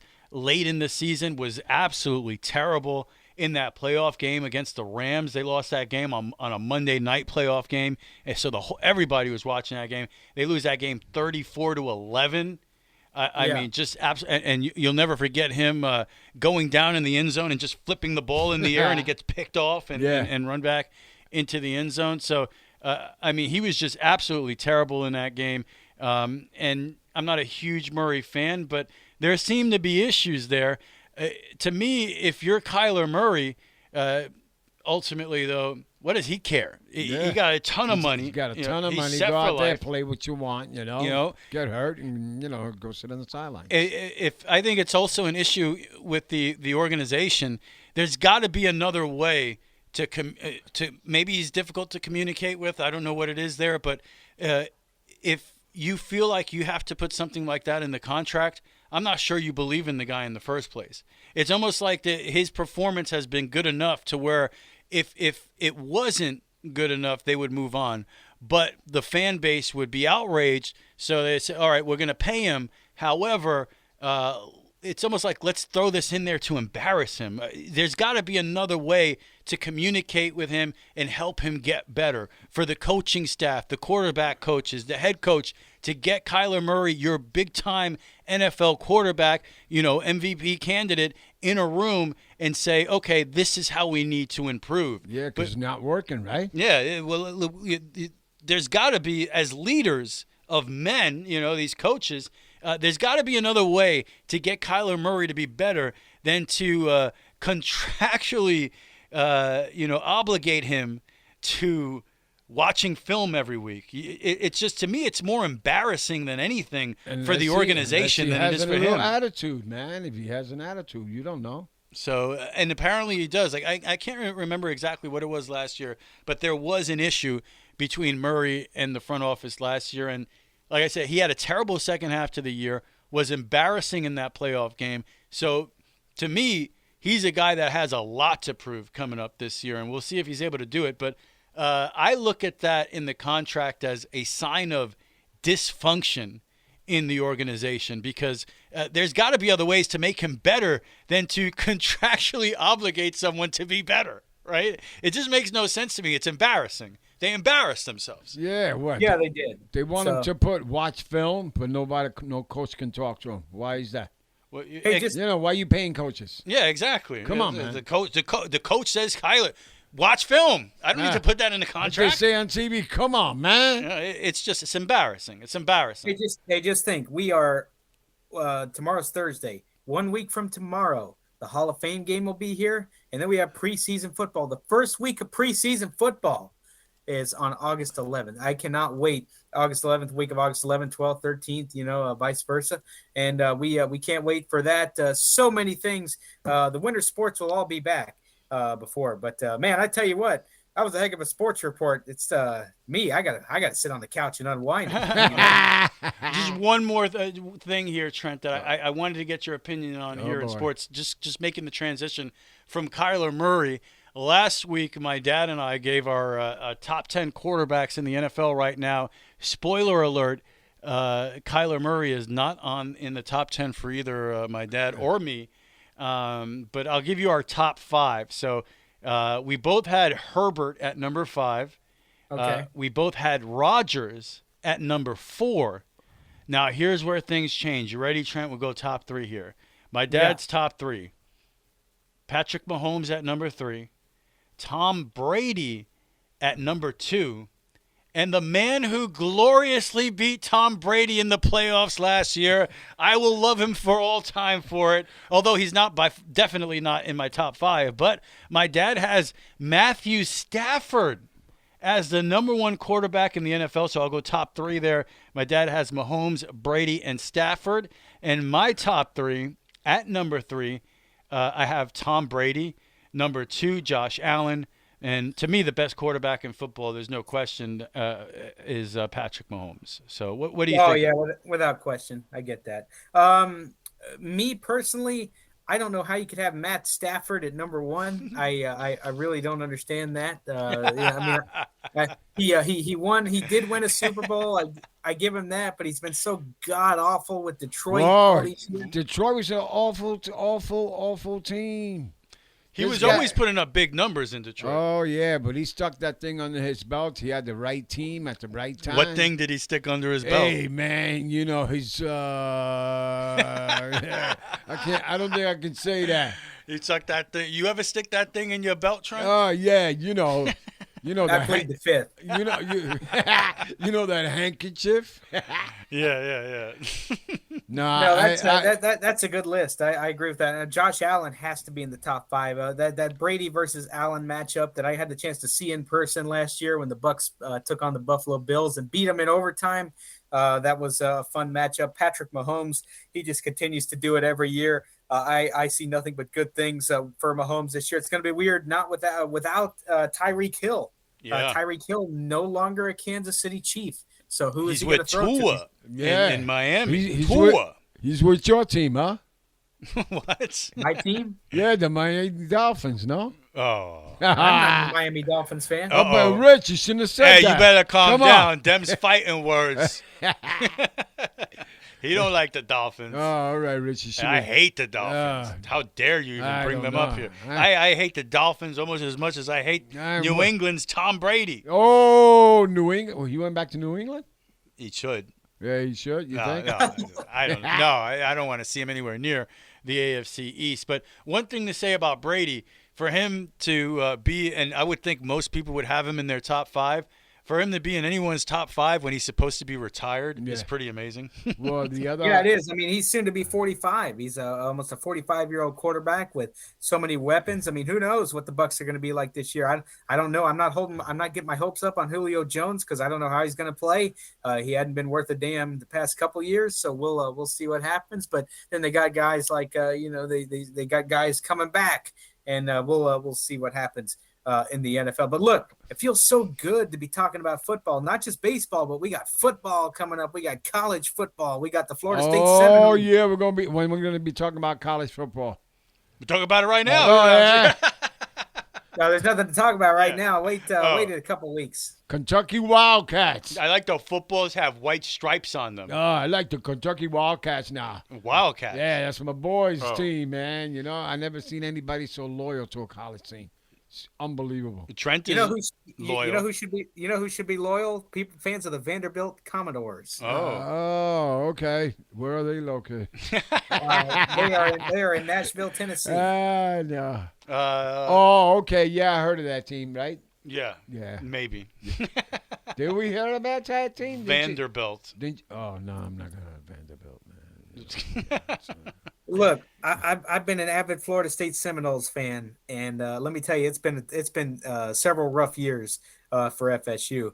We need a break at some point. Our time's gonna come, but we still got a long way to go. Let's go, Columbia. Oh, yeah. He's into the Ivy League. He likes Ivy League Yeah. football, Trent. You see them making plans on paper and on field. Yeah, you go this way, and then you go this way. Yeah, they're right. They're writing the playbook right on the field, and usually when I start to come up with ideas and create a playbook, you know where I do it? Where? On the couch. Thank you, Trent. Oh, boy.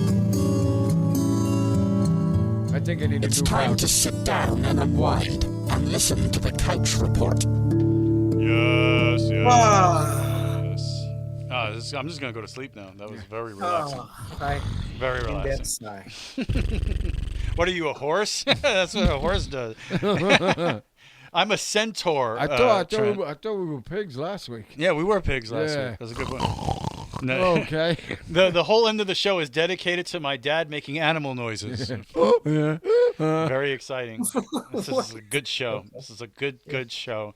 Let's see. Well, let's go to you first, Trent. I know you had a lot going on. You've been away from the show for a couple of weeks, so let us know what's going on with one TT Trent Ferguson. No, TF, my fault. Oh. Yeah, TF. Yeah. Nice try. TT. Hey, what's TT? I don't know. Hey, my I middle could name know is what TT is. TT. my middle name is Blacada. Joshua. My middle name is Joshua, so it could be TJ the DJ. How about that? That's I like pretty that. good. I like that. That's pretty Yeah, smooth. Damn, Yeah, thanks. About time you like something I do in a while. TJ the DJ coming at ya. Yeah. 100.9 Nobody Listens to Radio. Damn, my name is shoot. Dennis. Feel bad for that station. Yeah, that station's not gonna last. Nobody listens to radio. What kind of slogan is that? Yeah. What kind of bull crap is all well, this then I'm going not to? listening. See that, Right. Trent? You have to get down with marketing. The idea is reverse psychology. If I tell you no one's listening, it's going to make you want to listen. That's right. So you need to Exactly. move. It's kind of like this show. Nobody's listening, but then it'll make people listen. Exactly. Come on, move. Yeah, Oh, but, he's still doing animal sounds, Trent. We are in trouble. Man, this is weird. We're going to get through the entire animal kingdom by the end of the show. All right. So, yes, to answer your question, I did go up and see some good friends of mine up in Newport, Pennsylvania. Rich, I actually took a flight by myself as a totally blind person. Can you believe that? That's awesome. Awesome. I jumped on a plane and ended up, well, I didn't literally jump, okay? I didn't do that. But I jumped, I went to the airport and got on a plane, flew out from Southwest Florida up to Harrisburg, Pennsylvania. Let me explain something to you, And man. boy, are your arms tired. Yes. Yes. Are they? Yeah. Yeah. I'm sorry. Yeah, there's nothing like sleeping on the plane. Okay, that's all I say about that. But yeah, I flew up there. It was a really nice time. We ended up. I'd always wanted. I'd been to Pennsylvania one other time, but it was for a band concert, and we were only there for less than 48 hours. So I had a full week to check out all the landmarks and hang out with some people. So I went up to. Hershey, Pennsylvania. You know where Hershey is, of course. You can't forget about that. That's the home of Hershey's chocolate. If you didn't know that, oh, my dad knows the slogan. Go ahead. What's the slogan? What? NELESTS. What comes out of your ASS? Chocolate. Very good. Okay, Trent, please continue. Wow, I'm shocked. But yeah, so I went up there. I went into a little bit of a simulator. We went to a Chocolate World, which is right in Hershey Park. You know, it's Hershey Park is right next door. I was able to hear the roller coasters that were moving at the time. You like a roller coaster, Trent? You get on a roller coaster? Not anymore. I used to, but I can't take it. Maybe if I was in an amusement park, maybe I could do 1 or 2, 3 in an hour. Then I might have to take a little break. And then I used to be able to ride them all the time. I used to be able to, like, whenever I went to Disney, I would go to Space Mountain and ride Space Mountain all the time. I go to Disney. I get on Dumbo. Oh, yeah, that's good. Yeah, so we. Yeah, so I did that. We went over there. We actually went into the simulator in Chocolate World, where it actually kind of took you through the roaster, where the beans were roasted for the chocolate, how the packaging, how the chocolate was packaged, and then of course they gave us samples at the end. I had a Hershey Kiss. I had there's nothing like good Reese's peanut butter cups. Oh my Lord, favorite. Have mercy. Oh man, I love good Reese's, man, and I got them straight from Hershey too, and wow. that was the best part. We ended up eating one of those. Then we actually took a train tour of kind of learning about Milton Hershey himself, and boy, that guy was an interesting character. He was went to 7 different schools, I think, and then kind of really fought through some adversity. But he realized he wanted to make some chocolate, and by golly, where there was a will, there was a way, and he did. So that was really cool. It was a nice little train tour. It took us by the golf course. It was like a trolley type thing, and took us kind of around toward the golf course. The roads up there were a little skinny, so I was a little. And Rich, both RCs will get a kick out of this. Our driver's name was actually Rich. Oh. So yeah, so that was interesting. You knew you were in good hands there. Good hands with all this Yeah, stage, you know. and by the way, that actually was my dad. So you guys hung out already. Yeah, you should say, "Hey, yo, Rich, what's up?" I say, "Yeah, yo, how you doing, Trent?" Hey, yo. I appreciate you driving us around today. Yeah. There you go. But yeah, so we did that Wednesday, or that was on the one of the first days I got up there. Then later on in the trip, I actually went to the Hershey Bears Arena, the AHL Arena, the home of the Hershey Bears. Actually, they don't call it the AHL Arena; it's called the Giants Center. They are a flag minor league affiliate of the Washington Capitals NHL team. So that's for the Hershey Bears. Interesting fact about the Hershey Bears: Dave Mishkin, announcer for the Tampa Bay Lightning, he actually started his broadcasting career at Hershey. So he started. He went through Hershey before he went into Tampa, and and some other places. And I met their radio announcer too, Zach Fish. My friends got that arranged for me. Zach Fish, really nice guy, down to earth. I'll be going back up in October for a hockey game. I've already been invited back. So yeah, looking forward to going to catch a hockey game at the beginning of the season before it gets too chilly up there. Because I'm a Floridian. You gotta wear long socks, dude. Yeah, long socks. I know. That's the most important thing. Make sure you wear long socks, Trent. Oh yeah, without question. And then I also just a couple of other highlights. I saw the world's one of the world's oldest living things in a little town called Newport. There are a couple of. You met my dad again? Yeah, I can't believe it. I'm I thought you sitting guys never here. met each other. Where's It's my hub actually, around? Come on now. I didn't know your dad was a plant, but it's called a box. Oh yeah, I had to huckleberry. wheel him in here, dude. Yeah, let's plant this dude here. Yeah, but it was. Well, sometimes he's a vegetable, So, Oh. Damn. Well, he says he sets himself up. Trent, the Yankee game starts, and 10 minutes later he's knocked out. That's it. Yeah, I'm out of there. Forget about it.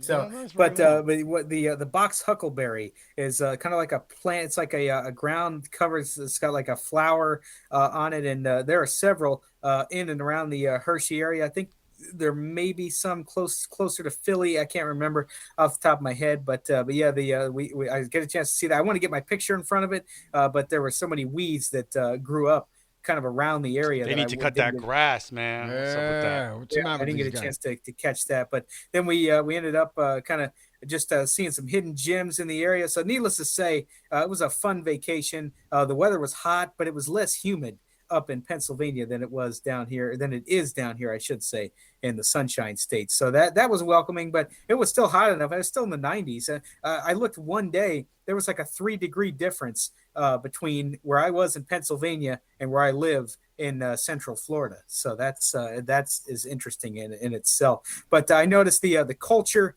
Yeah, of course, I wasn't anywhere near Philadelphia or Pittsburgh, but the culture up there in terms of sharing the road was definitely welcome, because everybody just kind of did their own thing. I mean, people pass you whenever they want to, but they're not, in a hurry. They drove very defensively, so that was something that. You're saying there's better drivers up there than in Florida, Trent? What were they, the Amish people? They had horses and buggy. Yeah, remember that? Florida drivers are pretty psychotic. Pretty awful. Yeah, they're bad. But anyway, that's where I've been. Really looking forward to going back in the fall for sure. But that was the real highlights of the trip, and really enjoyed it. And but I'm back here and ready to go. Nice. All right, cool. Good to have you back. Good to have you back. Yes, Trent, it's good to have you back in this country down here, Oh, thank you. Hey, I'll be going back. I'll be going back up to the Northeast, like I said, in October sometime. So we'll see. Oh, okay. So you can bring some candy apples back. There you go. Oh yeah, I'll make sure to do that. I like candy apples. Oh yeah, so do I. All right, so let's see here. Anything on your end? Any movies you watched, or any strange happenings? Strange happenings.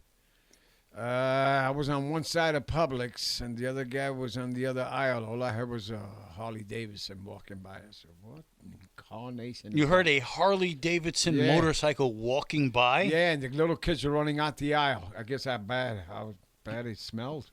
What? Oh, I see what you're saying. Oh, it was okay. I got you. Yeah.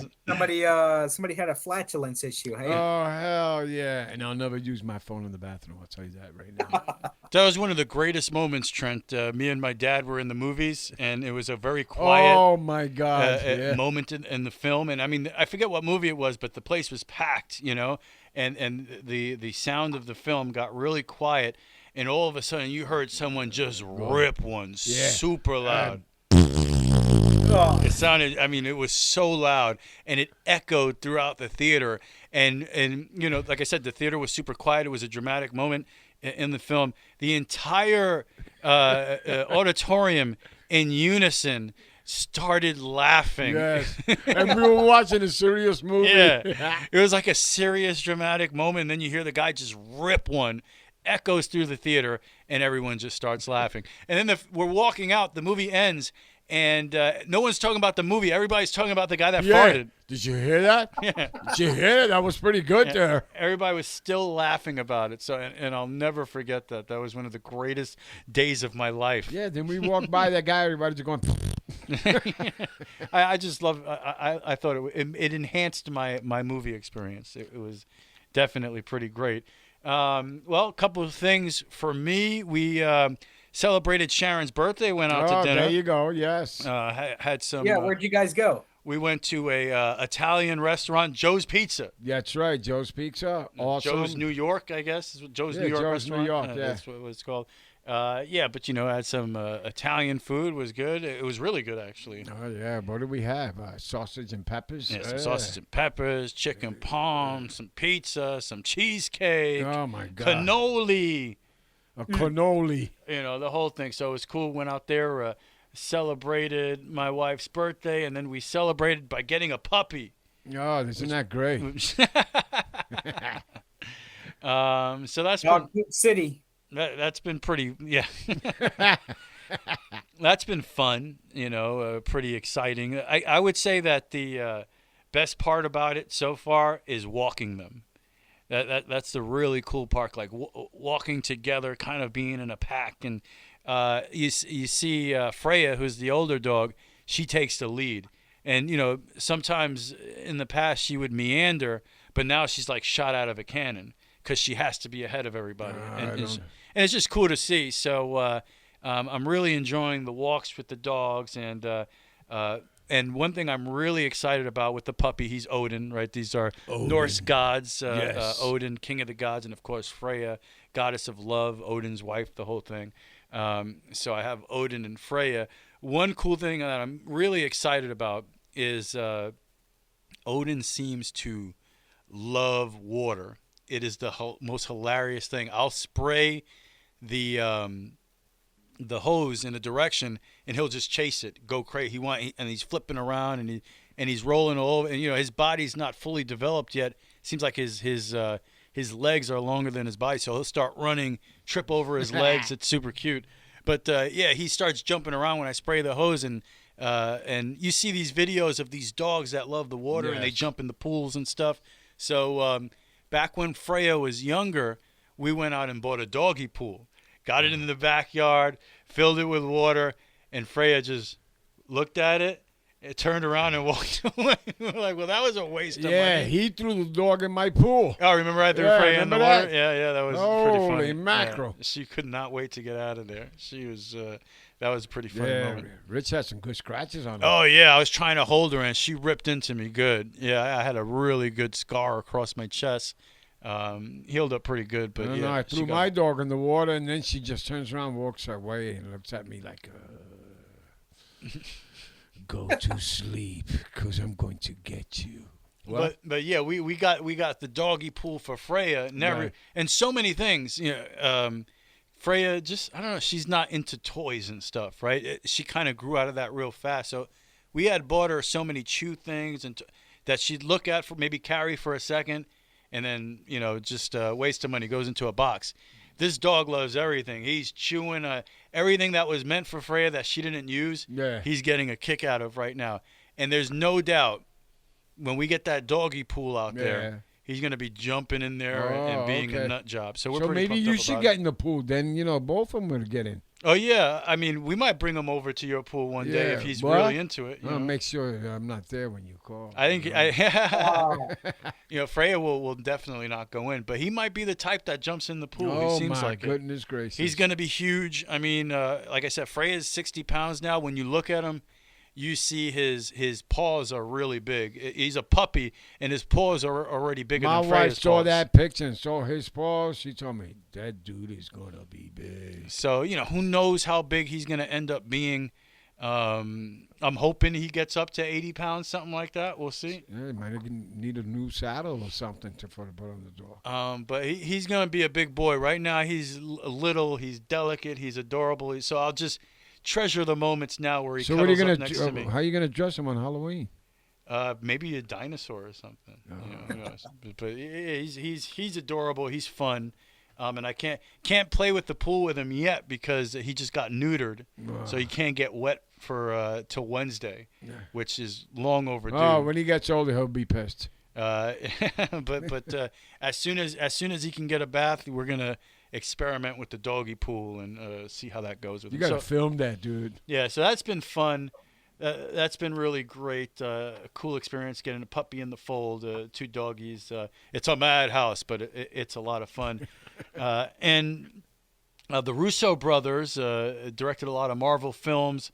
I believe they did Winter Soldier. They have a new movie out there, Netflix film, big budget movie, $200 million film that came out, The Gray Man.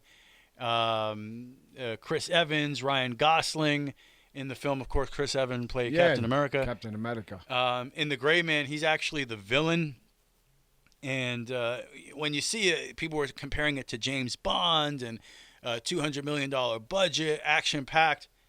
To be honest, I thought it was going to be way better than it was. Oh, it was okay. kind of boring initially.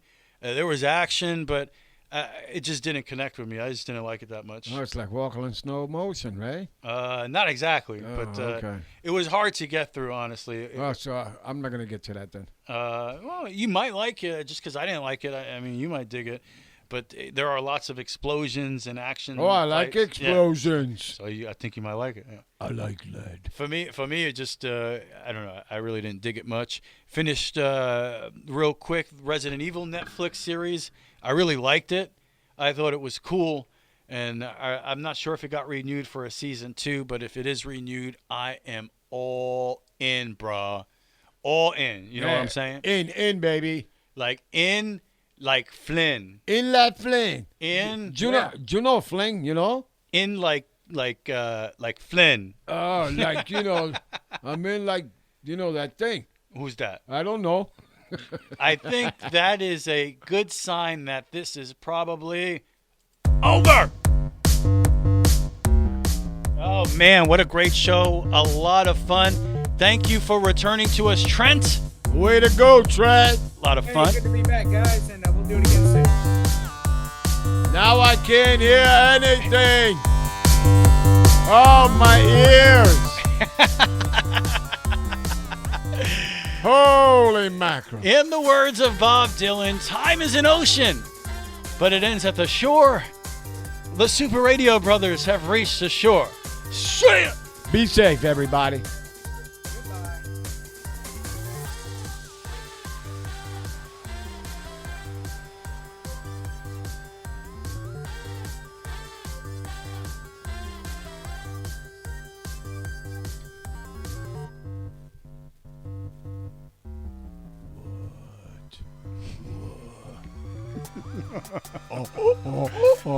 Oh.